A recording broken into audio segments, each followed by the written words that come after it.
everybody, it's KB Girl here today to do a very exciting video. Today I'm introducing you guys to Murphy! Alrighty then guys, so this is my new bunny who I got in December of 2020 and I thought I would finally introduce him to you guys because I've had him for months and I've kept him off the radar because we've been dealing with some stuff with him and I wanted to let this cutie adjust. Hi!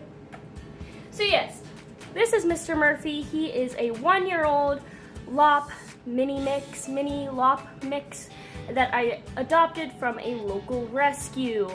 So guys, let me talk about his story, and I'm actually gonna put him down. Sorry, I'll try to include clips of him. It's just I don't want to bother him by holding him the whole time. So his name is Murphy, named after the 100 character, and I'm sure you guys know I have a lot of animals named after the 100 characters.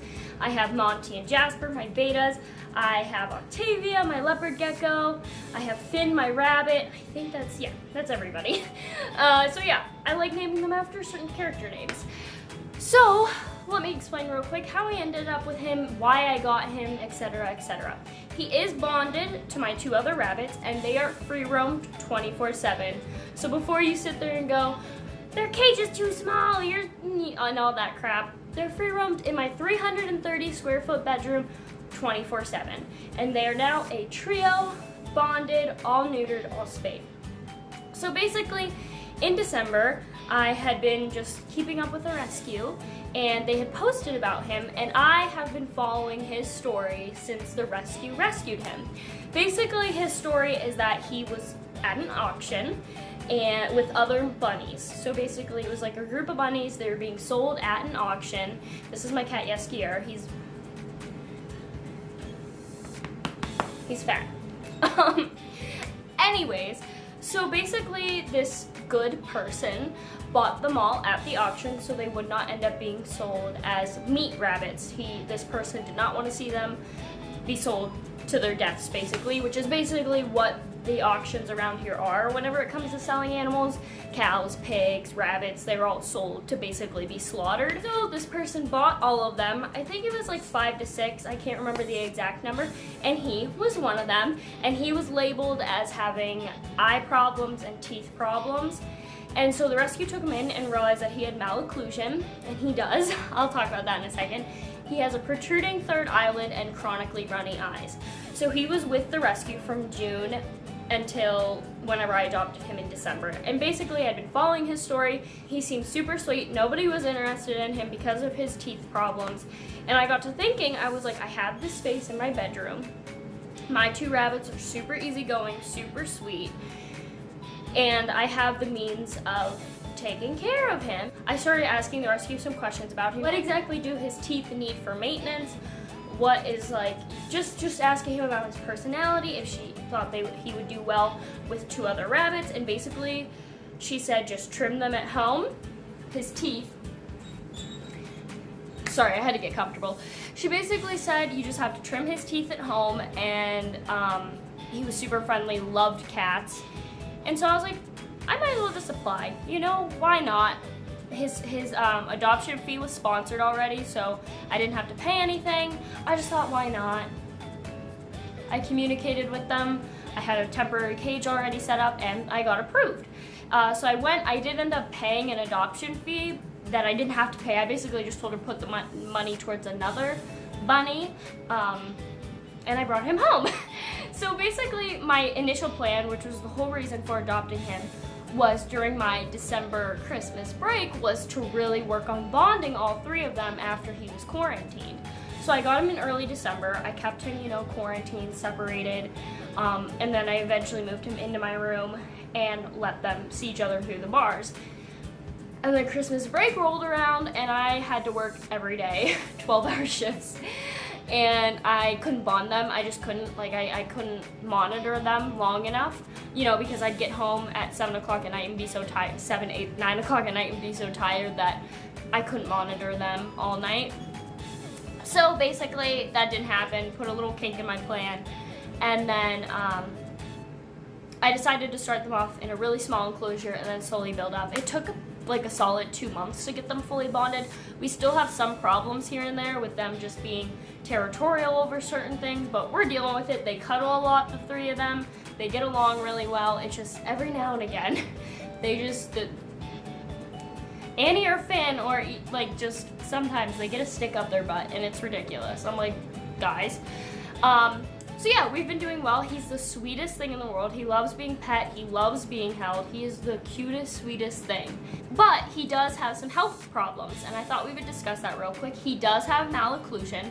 Basically, what his is it's with his front ones, his front incisors.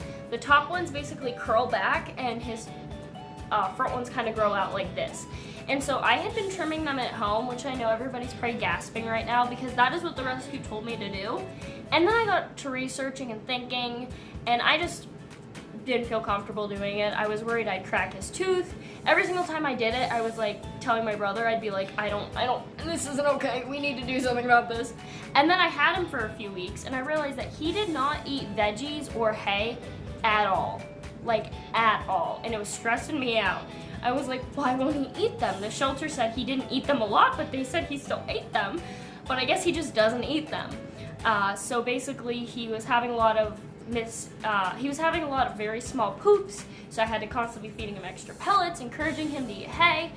I was stressed out, I'll be honest. I was like, oh my God, dude, you're like a mess. Why won't you just eat hay? And so that's why I really worked hard on bonding the 3 of them, because I was hoping that by seeing other rabbits enjoy hay and veggies, he would start eating them more.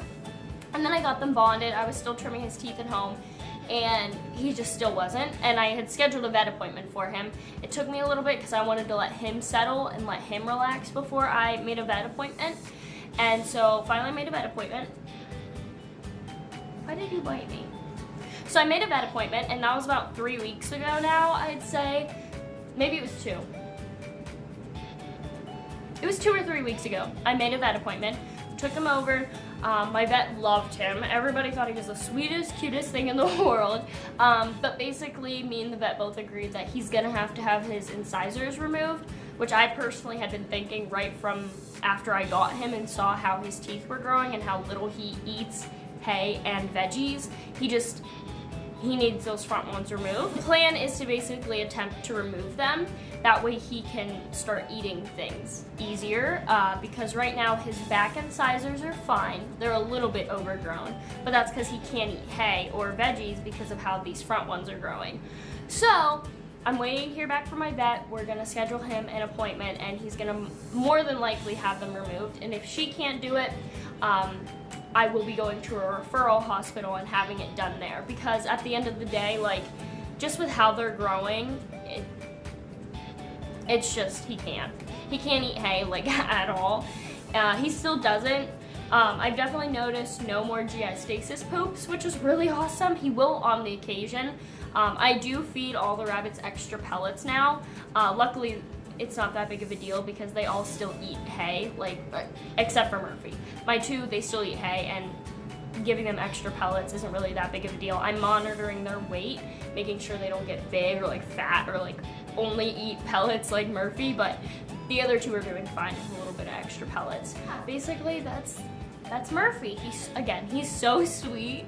He is the cutest, sweetest thing. My brother loves him. My friends came over and they were obsessed with him because he just sits there and like just puts his head down to be pet the whole time, and they just were petting him the whole time. It's really interesting having like 3 different personalities in rabbits. I have Finn, who you can't pet at all. You just can't.